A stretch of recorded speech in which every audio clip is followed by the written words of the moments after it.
I'm fine, thank you. Thank you so much for having me. I just love the style of what you have here. You've got the classics, you've got the brilliantly aesthetic, and I really look forward to seeing some of these specimens. Should we take a look inside? Yes. First of all, I want to show you some novelties. These are 6 months old. This is Vivianite from Cabeca do Cachorro. This is a small village in Amazonia forest. It's not coming from the village, it's coming from the shoulder of a big river somewhere in the middle of nowhere. This is on limestone, oolitic limestone with some iron oxides. Okay. And so this is sedimentary deposit with some ludlamite and vivianite, and you can see some wonderful spray. I really love the contrast with that oolitic texture, right? You get that sort of like pearl feel to it. So you've got this incredible juxtaposition between the orange, kind of viscerally textural, and then the insane sparkle of the Vivianite. I mean, which is fantastic. Mostly green, but there's also a little part of blue. There's a little dichroism. Yeah, and I think that's one of the things that's really special about these is they've got a dichroism similar to the blackbird mine ones from Idaho, which are so famous. And it's a new take on a theme that, we've seen some from Bolivia, but these, and especially this one, has all the sparkle you could want. Yes. We are back in the good old times of 1978. This is a doubly terminated Joans that the French collector bought to Mr. Rotmuller, which was one of the French dealers who has the chance to be there when the discovery happened. Really? With another French dealer, Roger Titeux. And this is a little bit more than 10 centimeters and cherry red color. It's got that, only Jonas did that cranberry, cherry color. And what I really like about this one is you've got almost like a slight druzy on the surface, which just gives it that extra pop. Yeah. And it's a DT. This is a classic hard twin calcite from Egremont, Cumberland. Now Cumbria. Cumberland is the old name of the country, north of England, limit of Scotland. A famous mining area.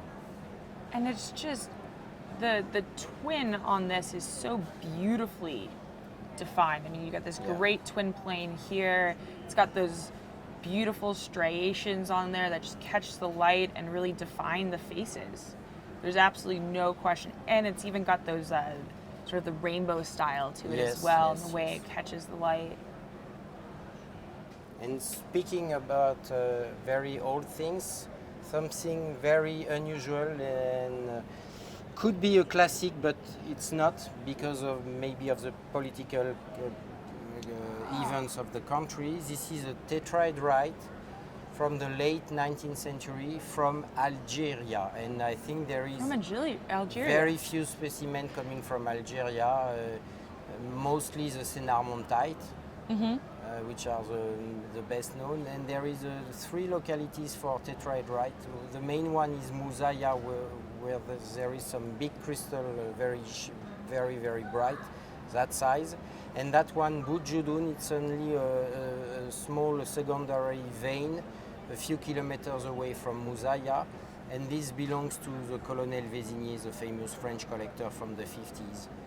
And this is a half part of a specimen that belongs to the National Museum, and that one was in another museum and was traded 25 years ago. And by hazard, I just get it. And it's a good tetrahedrite. It's a great tetrahedrite, but I love... It's not only his story. This is a good crystals of those species. What I love about specimens with provenance like this is that it was special enough for the collector to decide to make it a part of an important collection. And it has that history tied in. And not only that, but the setup on this, I mean, these are beautiful crystals. Yeah, And I they love have the a way... nice contrast on the siderite. Yeah, and the way that it kind of curves around here, grading up, getting bigger, the many different styles of crystals. You've got like multiple forms in here. You know, people are familiar with the Dyscrasites, you know, the silvers after Dyscrasites from Prebo. But this one has such striking character to it. And it's not anymore a Dyscrasite. This is an Allargentum. Yeah. And it has been analyzed by the National Museum of Paris. It's Allargentum. Yes, it's Allargentum, after Dyscrasite. You can easily see the shape of the Dyscrasite crystals. Yes, it's the pseudomorph. But it's an Allargentum.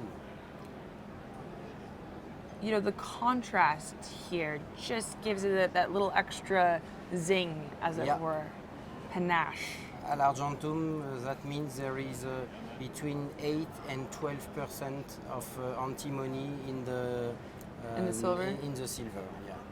You know, so it's Bouismas? Bouismas, which is in the Boisert district. Okay, so it's in the Boisert district. You know, this thing just has such presence, and it's obvious that you have a really good eye for finding something that's got this. Thank you very much. This setup, as well as it's a pseudomorph, so I love it. Well, thank you so much for showing that to me. So I really look forward to seeing what you have next year too. Okay. Thank you so much. Thank you very much.